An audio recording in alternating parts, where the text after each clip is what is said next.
Uy, be. Mapapasana all ka na lang talaga dito kay Bet. Tignan mo, pa-business-business na lang. Anong business? Yan, mga pinagbibenta niya. Puro mga lumang damit. Tsaka hindi mo nga alam kung kani-kanino nanggagaling mga yun eh. Malay natin, galing pa yan sa mga taong namatay na.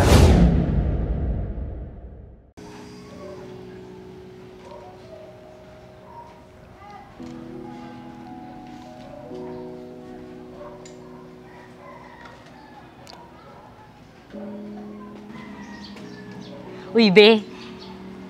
Mapapasana all ka na lang talaga dito kay Bet. Tignan mo, pa-business-business na lang. Anong business? Yan, mga pinagbibenta niya. Puro mga lumang damit. Tsaka hindi mo nga alam kung kani-kanino nanggagaling mga yun eh. Malay natin, galing pa yan sa mga taong namatay na. Grabe ka naman. Ganyan talaga sa ukay-ukay. Mga second hand na damit. Labhan mo na lang para sure. Ikaw talaga. Inggit ka lang siguro, no? Hoy, anong inggit pinagsasabi mo? Ako mainggit sa mga yan? No way, over my dead body, my God. Tsaka, kung magninegosyo man ako, hindi ganyan. Gusto ko brand new ang mga ibebenta ko. Tsaka, yung puhunan ko galing sa sariling sikap at hindi naman galing sa simbahan.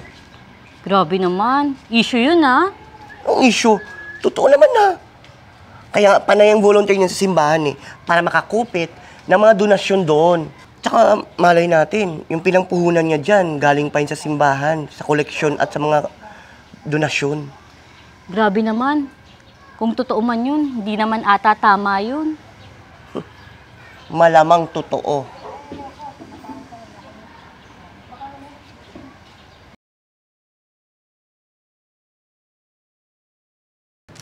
Father, ito na nga po pala yung collection ng donasyon ng ating mga kabarangay. Ako, Father, konting-konti na lang. In God's time, mapapaayos na rin natin tong chapel natin. In God's time, Beth. Salamat din sa tulong mo. Ako, walang anuman po yun, Father. Maiba pala ako. Congratulations sa bagong business mo, ha? Pagpalain ka pa ng may kapal sa mga ginagawa mo. Maraming salamat po, Father. Eh, paano po, Father? Mauna na po ako. Sige. Mag-iingat ka, ha? God bless you. Sige po, Father. Father, mukhang maraming donasyon na binigay yung mga kabarangay natin. Para ba yan sa pagpagawa ng chapel dito? Oo. Sobrang nakakatuwa. Maraming gustong pagandahin ang tahanan ng Panginoong Diyos. Father, advice ko lang sa iyo ingatan mo yung donasyon na yan.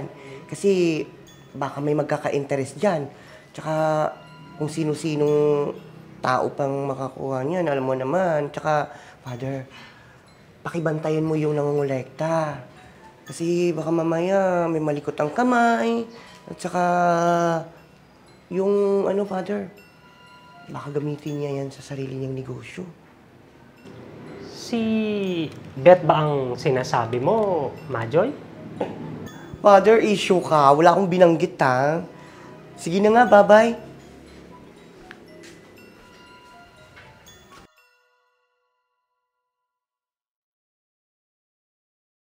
Ayan, sir. Oh, original yan. Oh, kita mo. Oo.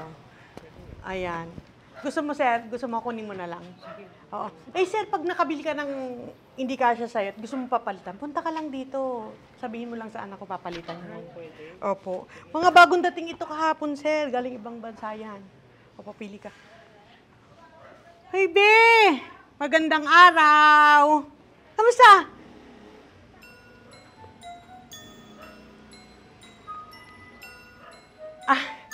Ay, sir, ito mukhang bagay sa'yo, bagong-bago pa. 100. Ano ba naman itong mga paninda mo? Naisusuot pa ba to?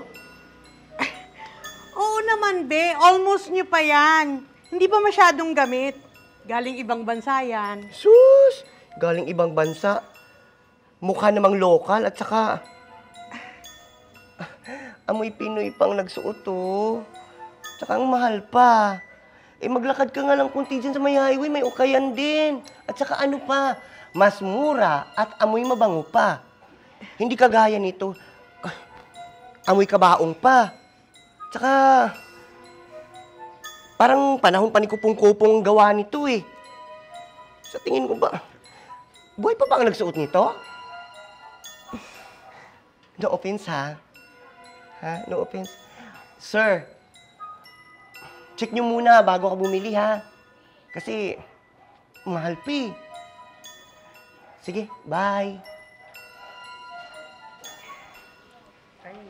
Ay, wag na lang pala.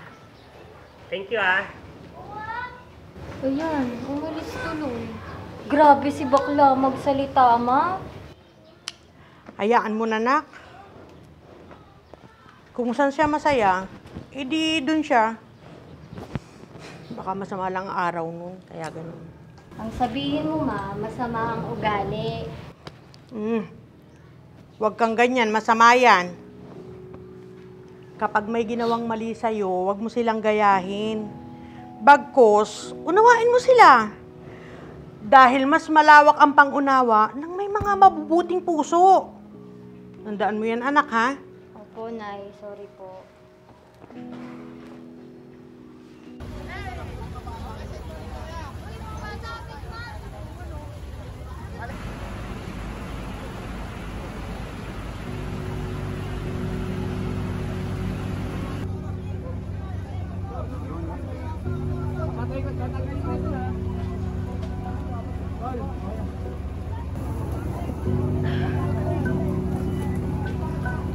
Ma!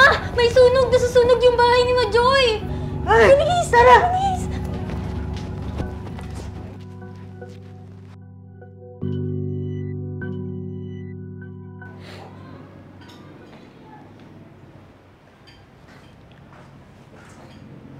Majoy, eto yung pagkain at meron ding damit na maisusuot. Donasyon niya ni Beth. Napakabuting tao talaga niyang si Beth. Hindi siya nagdalawang isip na ipamigay at mamigay ng mga makakain sa mga kabarangay niya na nasunugan. At alam mo ba, yung mga paninda niyang ukay-ukay ay libre din niyang pinamigay bilang donasyon sa mga nasunugan. Mabuti na lang meron tayong kabarangay na tulad ni Beth na laging handang tumulong. Pero dati naman marami na talagang naitutulong yung si Beth. Kahit dito sa chapel. Isa siya sa mga tumutulong para mapaayos tong chapel. At hindi lang sa pera ha, pati sa pagseserbisyo mismo dito rin sa chapel. Kaya anak, kung ano man ang masamang iniisip mo sa kanya dati, iwaksi mo na. Dahil mabuting tao yung si Beth.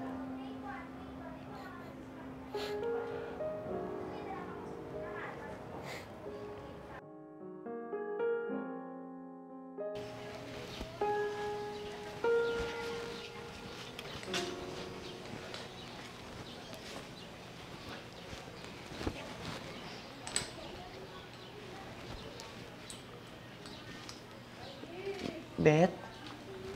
Ay, Majoy! Okay lang ba kayo dun sa bago niyong inisayan ngayon? Beth, natanggap ko na pala yung tulong na ipinadaan mo sa simbahan. Maraming salamat ha. Tsaka, pasensya ka na sa mga nasabi kong mali tungkol sa'yo. Ako, okay lang yun. Tao ka lang at nadadala ng bugso ng damdamin. Kaya may nasasabing mali sa kapwa. Be, nagkamali ako. Mabait kang tao. Nilamon lang talaga ako ng inggit ko sa'yo eh. Dahil ikaw may business. Tsaka yung business na yan, pangarap ko din kasi. Pero ayaan mo, magbabago na ako. Kung ano man yung inihingi mo ng tawad sa akin, pinatawad na kita noon pa man. Ang magandang gawin mo ngayon, lagi kang lumapit sa Panginoon. Tuwing makakaramdam ka ng pagkapuot at inggit. Luluwag ang pakiramdam mo noon. Basta, sa Panginoon mo ilalapit ha. Maliliwanagan ka at gagawa ka ng tama. Sige, gagawin ko lahat yun, be. Sorry talaga, ha. people